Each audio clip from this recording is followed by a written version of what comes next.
मुंबई गोवा महामार्गाला संगमेश्वर जवळ मोठ्या भेगा पडल्याचं आढळलंय।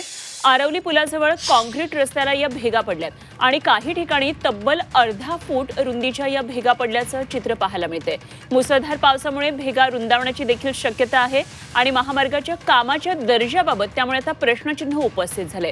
मुंबई गोवा महामार्गाला भेगा पडल्याची घटना समोर आली आहे। संगमेश्वर मधल्या आरवली पुलाजवळ रस्त्याला मोठ्या प्रमाणामध्ये या भेगा पडलेल्या आहेत। काही ठिकाणी ते तब्बल अर्धा फूट रुंदीच्या या भेगा पडल्याचं चित्र आहे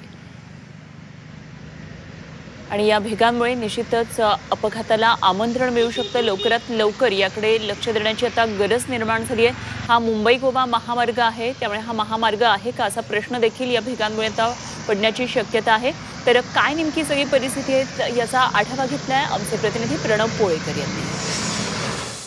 आपण सध्या मुंबई गोवा महामार्गावर आणि मुंबई गोवा महामार्गाच्या कामाच्या दर्जाबाबत प्रश्नचिन्ह निर्माण का होतात त्याचं काही उत्तम उदाहरण सध्या आपण बघतोय। आपण आहोत सध्या संगमेश्वर तालुक्यातल्या आरवली गावामध्ये आणि आरवली गावामधलं जर मुंबई गोवा महामार्गाचं जे कॉन्क्रिटीकरणाचं काम झालेलं आहे त्या कामाचा दर्जाबाबत ज्यावेळी प्रश्नचिन्ह जे आहे ते निर्माण केले जातात आणि त्याचे परिणाम जे आहेत ते बघायला मिळतं। आपण जर बघितलं तर आरवलीचा हा भाग आहे आणि या भागामध्ये जो आरवलीचा ब्रिज आहे त्या ठिकाणचा मागचा भाग आहे आणि त्या ठिकाणी जर बघायला गेलो तर अक्षरशः साधारणतः अर्धा किलोमीटरचा जो कॉन्क्रिटीकरणाचा भाग आहे तो पूर्णतः उखडलेला पाहायला मिळतोय आणि अतिशय अर्धा किलोमीटरपर्यंत ही भेग जी आहे ती गेलेली पाहायला मिळते।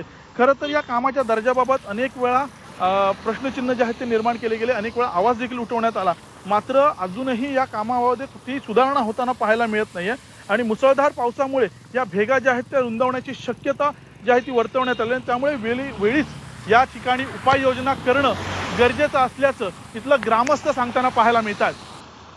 प्रणव पोळेकर, झी मीडिया, संगमेश्वर।